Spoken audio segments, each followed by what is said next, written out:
Yeah, well, and that's a good segue. I want to get to the chat here. I see Keith and Justin. Thank you for your comments. Keith asking, guys, if NASCAR was on the season point format, Larson would still be your champion because Larson scored more points than other drivers. Your thoughts on that? I will tell you this: the racing would no doubt be different, and I've always there's a part of me that doesn't like the full season. You know, if we had the Winston Cup format, or you know what Racing Reference still tracks, by the way, Racing Reference, a website owned by NASCAR, they still keep track of the full season points, non-playoff standings. If it really didn't matter, why would they do that? But I digress. But at the same time, you don't get the Hail Melon in a full season format. Ross Chastain's not going to do that if a championship 4 berth is on the line, and therefore he doesn't gain those 4 spots, and that's just one of an infinite number of examples that would change the exact points tallies. But you know, when it is so obvious, of course, there are years like Conor Zilic had this year in Xfinity, and we'll get into that later on in the show, what Corey Heim did in trucks. The margin that Kyle Larson would have won the full season format by, I don't know if it was so clear-cut and so obvious that regardless of format, because I saw, you know, the Winston Cup points tracker, you know, I think would have had Bell as a champion still. Bell didn't even make a championship 4. You would have people asking, do you count stages? Do you not count stages? That has changed how drivers have raced. I have never liked calling the driver that walks away with a championship an illegitimate champion, because the system is the same for everybody and we can't play the hypotheticals to that point. But it is pretty ironic that if you tally up all the points, William Byron probably would have been your full season champion, but he's the one that blew the tire at the end and dropped from 2nd to 33rd. And that handed it to Kyle Larson anyway. But Tanner, I think if you want to build on that, you can go ahead. Yeah, there's a massive logical flaw in the full season argument. And it's the last time that we had a full season points format, we did not have overtime. So what would have happened in that scenario, folks? I'll tell you what would have happened. William Byron would have limped around in probably 7th or 8th, wherever he rejoined the line with a damaged race car, until Denny Hamlin crossed the line first and won the race. That's what would have happened. William Byron would have been your 2025 champion instead. That's exactly how that would have worked. We have seen that happen multiple times this season, where a driver gets into a spin, gets into some sort of wreck. In fact, Kyle Larson had it happen to him last season at Richmond, and it was the only reason he was contending for a top 5. He spun out of 3rd place in a battle with Bubba Wallace, which brought out overtime. He regained control of his car and got it righted, scored as 6th place, and finished the race in 3rd because he was able to regain his position. William Byron would have been at the whim of the exact same rule, and he would have won the championship.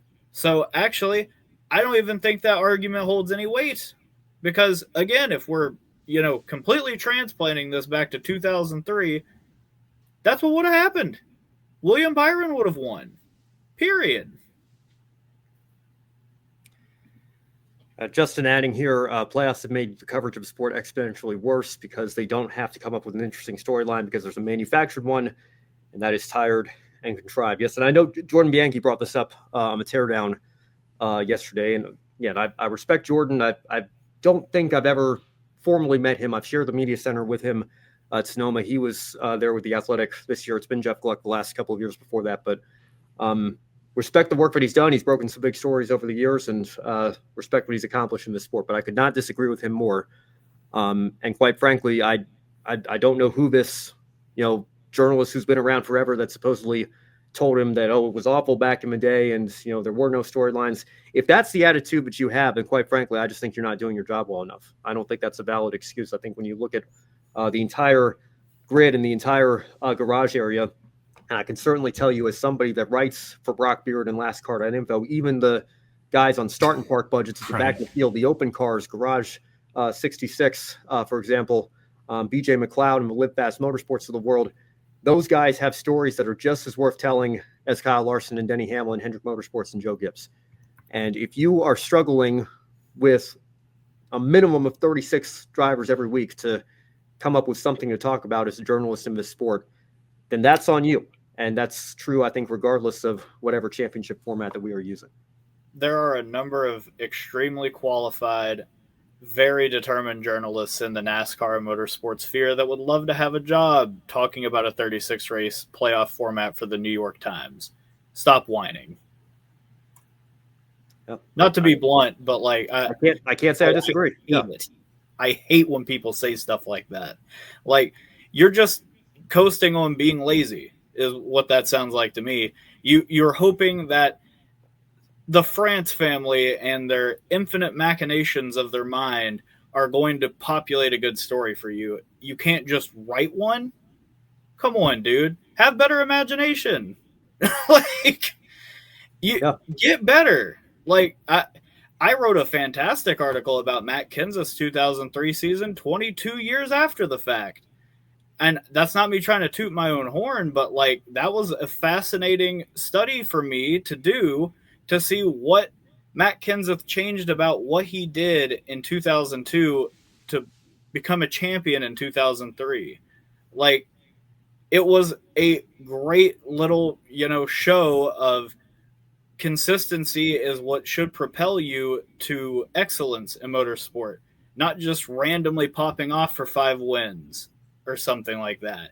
Like, and randomly ending up in third, which was just so happened to be ahead of some of the guys that you were racing with that day. Like, the whole premise of the format is just like brain dead. It requires no thought. Yeah. Again, I think very good points about that as well. Gus Lightning, good to see you again after last night. What if Denny blew a tire with 1 to go, though, huh? It's another random thing that could have happened. Yeah. You could. It doesn't even have to be Denny blowing the tire. It could be like, what if Larson was leading by 3 seconds and Byron blew the tire and Denny Hamlin had taken 2 tires in his last stop and won the championship that way? Like, I think Denny was in some ways the sentimental favorite because he's been around the longest and hasn't won a championship, because of what's going on with his dad right now. I think a lot of people, just sentimentally speaking, would have loved to see him walk off with a championship. But I can tell you right now, if the roles had been reversed and Denny had won it in this manner with Kyle Larson leading 200 plus laps, and then getting screwed by the tire coming off, then I'd be making the exact same argument I've made the last 24 hours here. My frustration with what we do now in the sport has always been with the system. And again, this goes back to, not wanting to call Kyle Larson illegitimate this year, or even Joey Logano illegitimate last year, despite his 17.1 average finish, by far the weakest of any champion in the history of the Cup Series.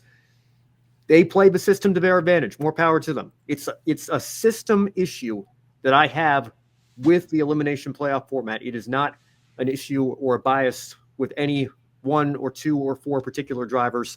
And I'd be making the same argument regardless of who was involved. Yeah, it's absolutely love the player, hate the game on this entire situation. Like, don't hate the player, hate the game. I don't know that you necessarily have to love the player either, but I certainly don't hold it against Kyle or Denny or Joey last year or anybody else. No. It is a system issue, and I would like to think that I've been pretty consistent on that over the years. But keep your comments coming here in the chat. We do have a couple of races to recap here later on in the show, so we're going to have to move on here shortly. But I do want to answer a couple more questions here. Keith asking, how do you 3 feel about stages? We'll try to keep this brief here. I've never been a fan. I feel like it's yet another sort of gimmick tool that's used to throw some more pizzazz onto quote unquote boring races. I tend to be more of a purist, and I don't love the idea of a driver who finishes as low as 7th or 8th but maximize their stage points could come away with more points than the race winner, for example. I hate that we have predetermined caution periods. I think it is completely screwed the strategy at road courses and super speedways especially, but all throughout the Cup Series schedule and Xfinity trucks as well. Knowing when cautions are going to come out, I think completely throws a wrench in how limiting how crew chiefs can strategize for the beginning portions of the race in particular. But I don't know if you guys have any quick thoughts on that, but I personally am not a fan. Yeah, people got tired of people having a good points day. Well, I'm tired of people flipping the stages and that strategy. Like I enjoyed the brief period along with Ben of when we didn't have stages in road course racing. I was one of those in that camp that enjoyed that, and then it was taken away mid-season as soon as it was put in.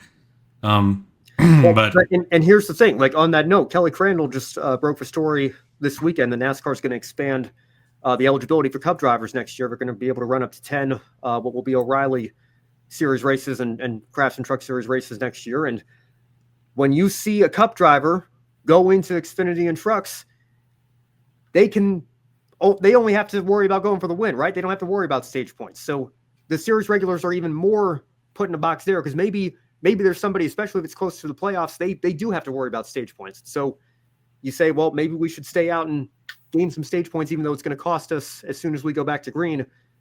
The Cup drivers don't have to worry about that. They're just here to try to steal a win for whatever that's worth. Yeah. So again, there's a whole multitude of reasons that I'm not a fan. Tanner, I don't know if you have any quick thoughts on that, and then we can move on to the next topic. So I am actually all for awarding drivers for their progress during a race. I do think that that's something that the sport failed to do for a long time. And I do think that stage points do at least provide some sort of added benefit to that. With that said, I have always had a problem with the caution aspect. One, because you are making a caution flag, which is supposed to be a warning that something is dangerous on the racetrack. You have turned it into a gimmick, and I cannot get behind that just on principle alone. But to make matters worse, most stage cautions, no matter the length or size of the racetrack, they always manage to make it like 10 to 12 laps for genuinely no reason. What are we doing? So I'm fine with stages. I think that something that would make them better is if that we made the first stage closer to like a true sprint to start the race, where we're not doing any sort of a caution at all. Like, we're not doing a pit stop, I mean. And then making the second stage a little longer, maybe even twice the length. And then running the rest of the race as a very big, collective unit where we have multiple green flag pit stops and it runs more like an organic race.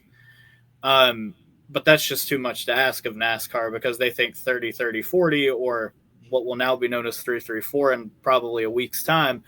They think that's a great ratio for everything. With all that said, if we can't untether stage cautions to stage racing, then yeah, just delete it. Like, why even bother? You're going to have the commercials anyway during green flag racing.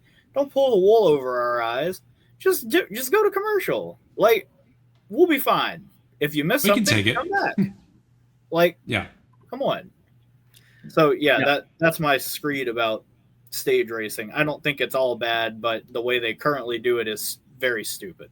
Well, the Truck Series race at Talladega, the second stage ran its first 6 laps under caution. It was a 20-lap stage. So you are literally running 30% of the stage under caution from the previous stage. And for again, nothing. Yeah, well, and this is always the argument I've never understood. Like, people say, oh, it's boring as hell when they get strung out. Like, I'm sorry, I think it's boring as hell watching caution laps when I could be watching green flag racing. I mean, you're losing 30%. I have never understood the idea that we want less green flag racing in this sport. But again, maybe that's just me. But people have been so conditioned to getting their Game 7 moments and maximum chaos and entertainment no matter what. And I think the stage cautions are just a part of that as well.